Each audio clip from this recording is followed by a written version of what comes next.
नमस्कार, chapter number 2 की इस नई वीडियो लेक्चर में आपका स्वागत है। इससे पिछले लेक्चर में हमने डिस्कस किया कि एक मिक्सचर के दो कंपोनेंट्स को हम किस तरीके से अलग कर सकते हैं।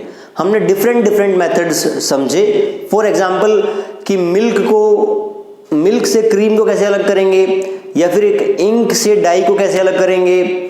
इस तरह के हमने 5 तरीके टोटल पढ़े जिनमें हमने एक मिक्सचर के दो कंपोनेंट्स को अलग अलग करना सीखा। अब कुछ तरीके बचे थे जो हम आज की क्लास में डिस्कस करेंगे। उसमें से पहला है आपका डिस्टिलेशन प्रोसेस से आप कैसे दो चीजों को अलग करोगे। यहां पर आपके पास दो चीजें हैं, एसीटोन एंड वाटर। एसीटोन के बारे में अगर आप नहीं जानते हैं तो जो आपका नेल पॉलिश रिमूवर होता है वही केमिकल आपका एसीटोन कहलाता है। यहाँ पर एसीटोन और वाटर दोनों अलग कर दिए गए, मिला दिए गए हैं और हमें देखना है कि हम उनको कैसे अलग कर पाएंगे। सबसे पहले तो आपको ये बात पता होनी चाहिए कि जो बॉइलिंग पॉइंट है एसीटोन का वो 56 डिग्री सेल्सियस है और वाटर का आपका 100 डिग्री सेल्सियस है। और आगे बढ़ने से पहले यह भी आपको पता होना चाहिए कि बॉइलिंग पॉइंट की डेफिनेशन क्या है। जिस टेम्परेचर पर आपका लिक्विड गैस में कन्वर्ट होना शुरू हो जाए और जितनी हीट आप दे रहे हो सिस्टम को, वो सारी की सारी इस स्टेट को चेंज करने में लग रही है, टेम्परेचर बढ़ने में नहीं लग रही। दोबारा रिपीट करता हूं, आप मान लीजिए वाटर का बॉइलिंग पॉइंट है 100 डिग्री सेल्सियस, आप हीट लगातार दे रहे हैं तो आपका लिक्विड गैस में कन्वर्ट हो रहा है, एक बात। दूसरी बात, आपका टेम्परेचर नहीं बढ़ रहा, तो इसका मतलब वो सारी की सारी जो हीट वो सिस्टम एब्जॉर्ब कर रहा है वो उसको लिक्विड से गैस में कन्वर्ट कर रही है। ये आपका बॉइलिंग होता है, बॉइलिंग पॉइंट कहलाता है। तो यहां पर दोनों का बॉइलिंग पॉइंट अलग अलग है। अब देखते हैं कि पूरा स्कीमेटिक डायग्राम कि कैसा सेटअप हमें लगाना है इन दोनों को अलग अलग करने का। सबसे पहले हमें एक बर्नर लेना है। बर्नर के ऊपर हमें एक डिस्टिलेशन फ्लास्क रखनी है जो इस शेप की है। इस फ्लास्क को हम एक क्लैंप से अटैच कर देंगे। एक क्लैंप है जिसको सहारा देने के लिए लगाया गया है। जब इसको मैं हीट करूंगा तो एक टाइम आएगा कि आपका टेम्परेचर 56 डिग्री सेल्सियस पहुंच जाएगा। अब 56 डिग्री सेल्सियस पर एसीटोन तो आपका बॉयल करना शुरू कर देगा, लेकिन वाटर बॉयल नहीं करेगा। अब जब एसीटोन बॉयल करेगा तो वो उसके वेपर्स बनेंगे और यहां से पास होंगे। जब वेपर्स वो यहां से पास होंगे तो ये जो कंडेंसर लगा रखा है इसका मतलब है ये कि कम टेम्परेचर मेंटेन करता है। इस कंडेंसर का मतलब है कि ये इस पाइप के सराउंडिंग में जो टेम्परेचर है उसको कम करता है। तो जो वेपर्स आए थे और सराउंडिंग का टेम्परेचर यदि कम है तो वो वेपर्स आपके लिक्विड में कन्वर्ट हो जाएंगे। तो एसीटोन के वेपर्स की यहाँ लिक्विड ड्रॉप्स बन जाएंगी। हम उसको एक सेपरेट कंटेनर में कलेक्ट कर लेंगे। इस तरीके से बड़ी आसानी से हम एसीटोन को वाटर से अलग कर सकते हैं। तो इस मिक्सचर में दो कंपोनेंट्स को अलग करने के लिए जो प्रिंसिपल का हमने इस्तेमाल किया वो था difference in boiling point of two components. दो कंपोनेंट्स के बॉइलिंग पॉइंट अलग अलग थे। एक पहले बॉयल हो गया, उसके वेपर्स बने और हमने उसको कंडेंस करा लिया, और दूसरा कंपोनेंट अभी वहीं पे मौजूद था। तो इस तरीके से हम डिस्टिलेशन के माध्यम से एसीटोन को वाटर से अलग कर सकते हैं। अब डिस्टिलेशन का ही एक और पार्ट है फ्रैक्शनल डिस्टिलेशन। इसमें क्या करते हैं ये देखते हैं। यहां पर एसीटोन वाटर था। अगर मैं एसीटोन और अल्कोहल का मिक्सचर ले लूं, अल्कोहल का बॉइलिंग पॉइंट 78 डिग्री सेल्सियस होता है। अब पहले वाले केस और इस केस में क्या अंतर है? पहले वाले केस में जो दो कंपोनेंट थे उनके बॉइलिंग पॉइंट में काफी अंतर था। अब अगर मैं एसीटोन और अल्कोहल ले रहा हूं तो इन दोनों के बॉइलिंग पॉइंट में कम अंतर है। तो जिन दो कंपोनेंट्स के बीच के बॉइलिंग पॉइंट में अगर डिफरेंस कम है वहां पर हम फ्रैक्शनल डिस्टिलेशन मेथड को यूज करते हैं, और इसी अपरेटस में हम हल्का सा चेंज करते हैं फ्रैक्शनल डिस्टिलेशन कराने के लिए। क्या चेंज करते हैं? यहां से एक छोटी सी ऐसे पाइप निकली, उसके बाद ऐसे एक यू ट्यूब या ट्यूब शेप यहां ऐसे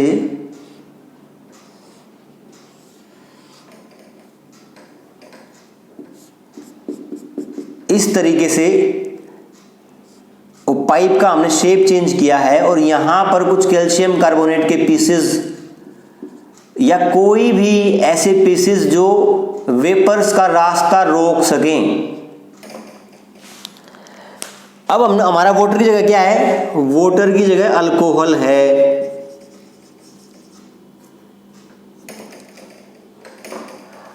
अब आपका टेम्परेचर जब 56 डिग्री सेल्सियस से बढ़ जाएगा, मान लीजिए 60 डिग्री सेल्सियस हो गया, 60 डिग्री सेल्सियस पर एसीटोन तो डेफिनेट बॉयल कर ही रहा होगा, उसका लिक्विड वेपर में कन्वर्ट हो रहा होगा, पर आपका अल्कोहल के साथ क्या हो रहा होगा? अल्कोहल का बॉइलिंग पॉइंट तो नहीं पहुंचा है, पर क्या बॉइलिंग पॉइंट से नीचे के टेम्परेचर पर लिक्विड गैस में कन्वर्ट नहीं हो सकता? हो सकता है। इसके लिए हमने ऑलरेडी डिस्कस किया था चैप्टर नंबर 1 में, इवेपोरेशन पढ़ा था। इवेपोरेशन क्या होता है? देखिए, आपका रूम टेम्परेचर पर एक ग्लास रखा है पानी का, उस पानी के ग्लास से भी लिक्विड गैस में कन्वर्ट हो रहा है, लेकिन जैसे जैसे उस ग्लास के टेम्परेचर को बढ़ाओगे आप, तो लिक्विड से गैस में कन्वर्ट होने का प्रोसेस तेज हो जाएगा, और जब वो टेम्परेचर 100 डिग्री सेल्सियस पर पहुंचेगा तो सारी की सारी जो आप हीट दे रहे हो, it will be used to change the state of matter from liquid to gas. तो इवेपोरेशन की डेफिनेशन, सिंपल डेफिनेशन ये है कि यदि आप बॉइलिंग पॉइंट से कम टेम्परेचर पर किसी मैटर के लिक्विड स्टेट को गैस स्टेट में कन्वर्ट करा रहे हो, तो वो आपकी इवेपोरेशन होती है। तो कहने का मतलब, कोई भी लिक्विड हर टेम्परेचर पर इवेपोरेट कर रहा होता है, लेकिन टेम्परेचर बढ़ेगा तो वो रेट ऑफ इवेपोरेशन इंक्रीज हो जाएगा। यहां पर डेफिनेटली एसीटोन बहुत ज्यादा इवेपोरेट कर रहा होगा, लेकिन आपका अल्कोहल भी इवेपोरेट करेगा, लेकिन अल्कोहल का बॉइलिंग पॉइंट नहीं पहुंचा, इसका मतलब उसके पार्टिकल्स कम एनर्जेटिक होंगे, और जब दोनों के पार्टिकल्स इस कैल्शियम कार्बोनेट पीसेस से गुजरेंगे, अल्कोहल के पार्टिकल्स में इतनी एनर्जी नहीं है कि वो इनको क्रॉस करके यहां पहुंच जाए, लेकिन एसीटोन के पार्टिकल्स में इतनी एनर्जी है कि वो इसको क्रॉस करके यहां पहुंच जाएंगे, और यहां पहुंचने के बाद उनका कंडेंसेशन हो जाएगा और हम एसीटोन को अल्कोहल से अलग कर पाएंगे। ये बात हमने डिस्कस की फ्रैक्शनल डिस्टिलेशन की। फ्रैक्शनल डिस्टिलेशन को हम 2 केसेस में और डिस्कस करते हैं। एक होता है मिक्सचर ऑफ एयर। जो हमारे एनवायरनमेंट में एयर प्रेजेंट है उसमें कई सारे कंपोनेंट हैं, ऑक्सीजन है, नाइट्रोजन है, कार्बन डाइऑक्साइड है, आर्गन है।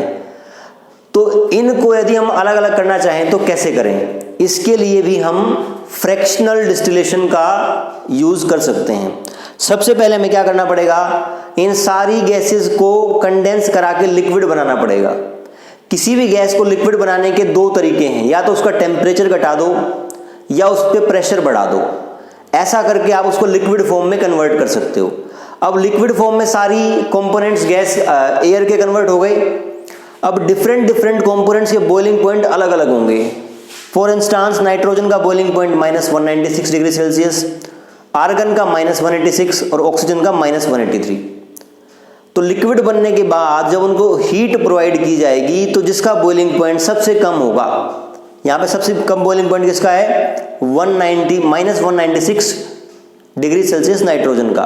तो हीट प्रोवाइड करोगे तो आपकी नाइट्रोजन सबसे पहले गैस में कन्वर्ट होगी और आप उसको फिर कंडेंस करा के सेपरेट कर सकते हो।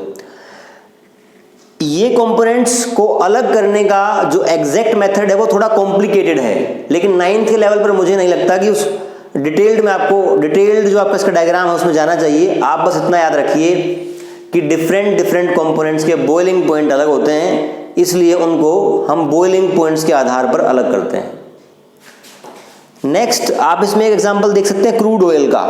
हालांकि आपकी किताब में नहीं दे रखा, लेकिन फिर भी हम इसको डिस्कस कर लेते हैं।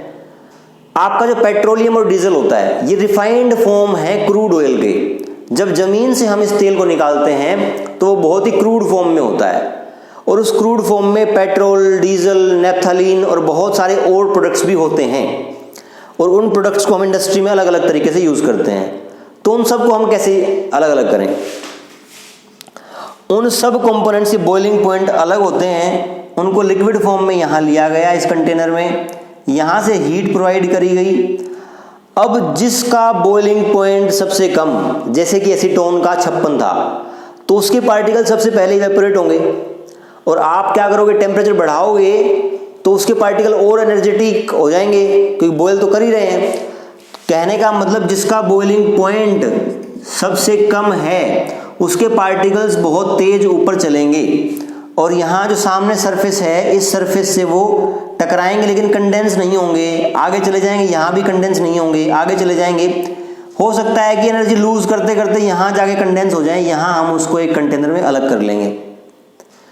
अब ये मान लीजिए स्टार्टिंग में 50 डिग्री सेल्सियस वाला पार्टिकल यहाँ कंडेंस हो रहा है, क्योंकि इसकी एनर्जी सबसे ज़्यादा थी। आप मान लीजिए एक और कंपोनेंट है जिसका बॉइलिंग पॉइंट 100 डिग्री सेल्सियस है, वो इससे कम एनर्जेटिक होगा, तो उसकी एनर्जी कहीं यहाँ जाके लूज हो जाएगी और यहाँ पे वो कंडेंस हो जाएगा। हम उसको एक सेपरेट कंटेनर में कलेक्ट कर लेंगे। सिमिलरली इससे ज़्यादा बॉइलिंग पॉइंट होगा 150 डिग्री सेल्सियस, उसको हम यहाँ कलेक्ट कर लेंगे। तो क्रूड ऑयल को सेपरेट करने के तरीके में भी हम फ्रैक्शनल डिस्टिलेशन को यूज़ करते हैं, और सेम प्रिंसिपल यूज़ करते हैं कि कंपोनेंट्स का बॉइलिंग पॉइंट अलग अलग है, इसलिए हम उनको अलग कर पा रहे हैं। नेक्स्ट टॉपिक है हमारा क्रिस्टलाइजेशन। क्रिस्टलाइजेशन को समझने से पहले आप क्रिस्टल वर्ड की डेफिनेशन समझोगे। क्रिस्टल वर्ड, इसका एग्जाम्पल देख लेते हैं। आपने शुगर पार्टिकल्स को देखा होगा। शुगर पार्टिकल्स ऐसे क्यूबॉइड फॉर्म में होते हैं।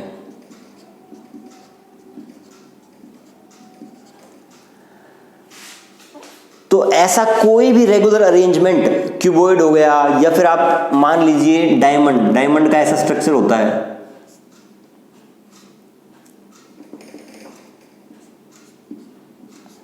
इस तरह के क्रिस्टल्स का, इस तरह के स्मॉल पार्टिकल्स के अरेंजमेंट को ही हम क्रिस्टल कहते हैं। क्या डेफिनेशन है? Regular arrangement of small particles. Sugar के जो पार्टिकल्स हैं, इनके अरेंजमेंट को ही हम क्रिस्टल कहते हैं। यहां भी अगर ऐसे आपके डायमंड के साथ लगे हुए कई सारे छोटे छोटे पार्टिकल हों, तो आप उसको एक क्रिस्टल कहोगे। क्रिस्टलाइजेशन की क्या डेफिनेशन है? क्रिस्टल फॉर्म होने की प्रोसेस को ही हम क्रिस्टलाइजेशन कहते हैं। और ये होता क्यों है? ये होता इसलिए है कि जो आपके स्मॉल पार्टिकल्स हैं, उनमें आपस में जुड़ने की एक टेंडेंसी होती है, और वो जब जुड़ने की टेंडेंसी होती है तो आपस में आसपास जमा होते हैं और सॉलिडिफाई हो जाते हैं। इसको बोलते हैं क्रिस्टलाइजेशन। क्रिस्टल बनने की प्रक्रिया को ही क्रिस्टलाइजेशन कहते हैं। अब क्रिस्टलाइजेशन को हम कैसे यूज करते हैं? एक मिक्सचर के दो कंपोनेंट्स को अलग करने के लिए। यहां पर मान लीजिए आप, एक सॉल्यूशन है कॉपर सल्फेट सॉल्यूशन, वो इम्प्योर है, मतलब इसके अंदर कॉपर सल्फेट भी है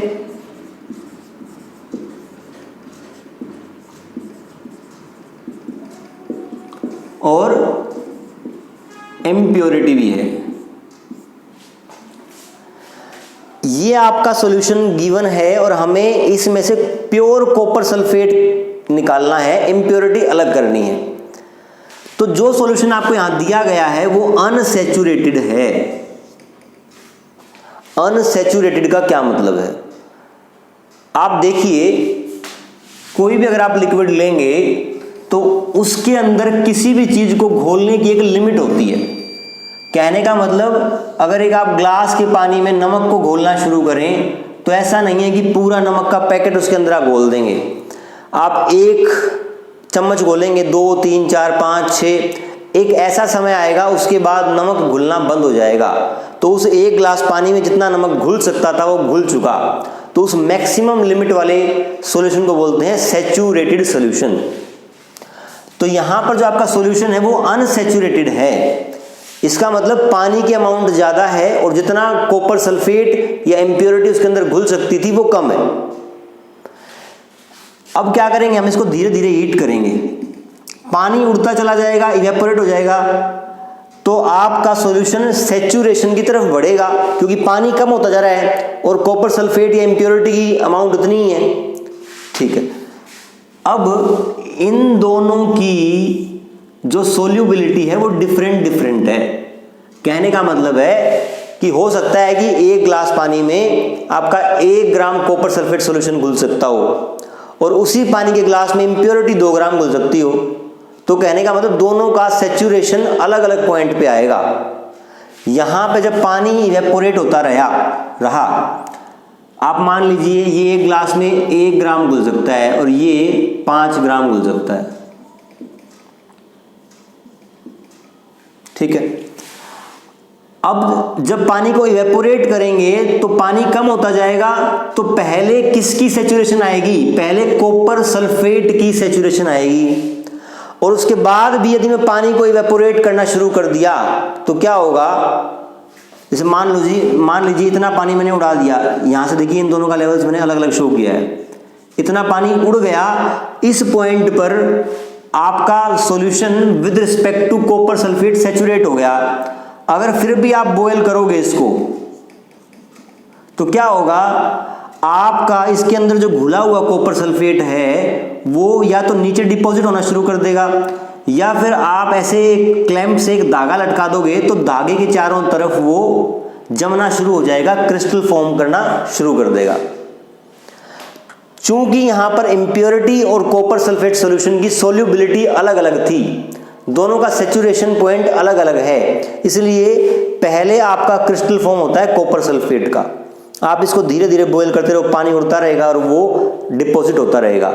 जिस पॉइंट पर सॉल्यूशन इम्प्योरिटी के रिस्पेक्ट में भी सैचुरेट हो जाए वहां पे आपको रुकना पड़ेगा। उसके बाद अगर आप इवेपोरेट कराओगे तो आपका इम्प्योरिटी भी डिपॉजिट करना शुरू कर देगी। इस तरीके से हम कॉपर सल्फेट सॉल्यूशन को क्रिस्टल बना के उसकी इम्प्योरिटी से अलग कर सकते हैं। तो यहां पर सेपरेशन का प्रिंसिपल क्या लगा, डिफरेंस इन सोल्यूबिलिटी। मैंने पहले भी बताया कि जब भी आप एक मिक्सचर के 2 कंपोनेंट्स को अलग करोगे तो उनकी कोई एक ऐसी प्रॉपर्टी होगी जिसके कारण वो अलग अलग हैं, उसी के आधार पर हम दोनों को अलग कर पाते हैं। तो मिक्सचर के कंपोनेंट्स को अलग करने के हमने ये 8 तरीके डिस्कस किए। इसके बाद एक छोटा सा टॉपिक और रह गया है जिसको हम एक अलग वीडियो लेक्चर में डिस्कस करेंगे। Thank you very much.